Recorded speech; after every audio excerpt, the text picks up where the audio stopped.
help us all when again 20 years later he didn't show, though I know he was there. I'm in my 5th year now of giving these talks, talking publicly about climate change, and I've got to tell you, it's been quite a journey for me.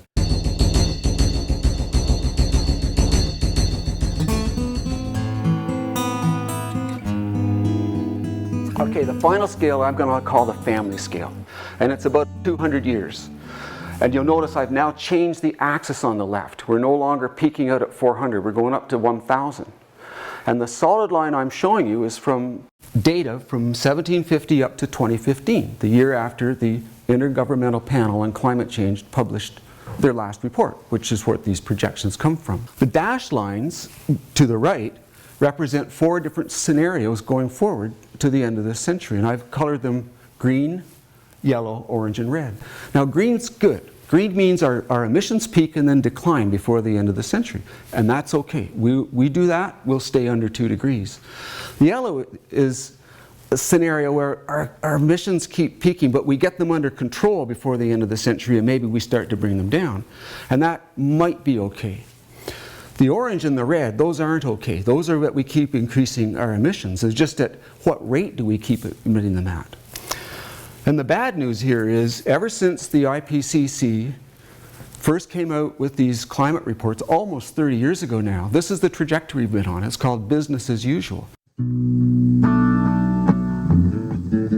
So I'm going to put this now on my family. I'm going to talk about 5 generations of my family and climate change. This is my grandfather, Albert Gustav, and his lovely wife, Lula Johnson. Albert was born in 1884. He was born in Sweden and emigrated to Canada and homesteaded in the southern part of Alberta. Now, they got dusted out there in one of the droughts that was occurring in the early part of the 1900s. And they lost the farm and they moved into the woods of BC, and that's where they stayed and raised their family. So he knew about climate change, but back when my grandfather lived, it was all below 350. It was all natural. That was still natural climate change. My dad was born in Many Berries, Alberta, southern Alberta. Married my lovely mom, Dorothy Louise, from Aylmer, Ontario. And he didn't really know too much about climate change till the very end of his life, because I was telling him, but he wasn't that concerned. But by the time he died, we're now above 350 parts per million. And then there's me, John Truman, born in 1950, married the beautiful Margaret Stewart, born in 1952. Now, if I live the life of an average Canadian male, I've got another 11 years. I'll see the year 2029. So I got about 10 years left. Then there's my daughter. This is our firstborn, Jessica Louise, born in St. John's, Newfoundland in 1981. Now, if she lives the projected life of a Canadian female, she'll see the year about 2068. She actually studies climate change. Her research has been centered in the South Pacific and in Southeast Africa. She and her husband are so concerned about climate change, they weren't even going to have kids. But then nature took over, and they did. Well, here's the family.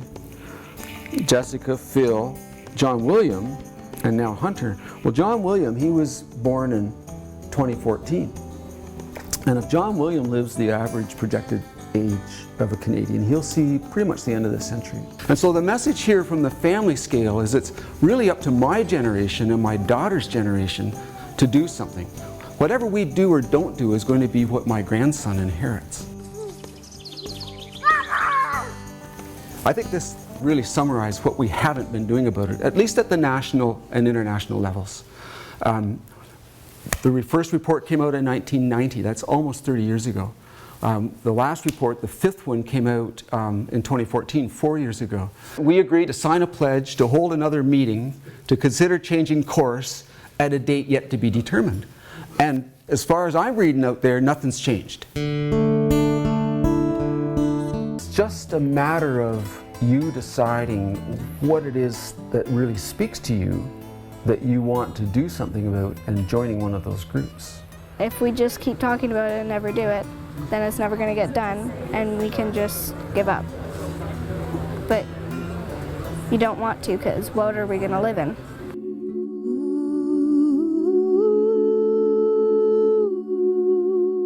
The river is a healer, the river is a sage. The river knows no end and the river feels no age. The river is a leader every single day. It's living in the moment and it always finds a way. Water heal my body, water heal my soul. When I go down to the water, by the water I feel whole.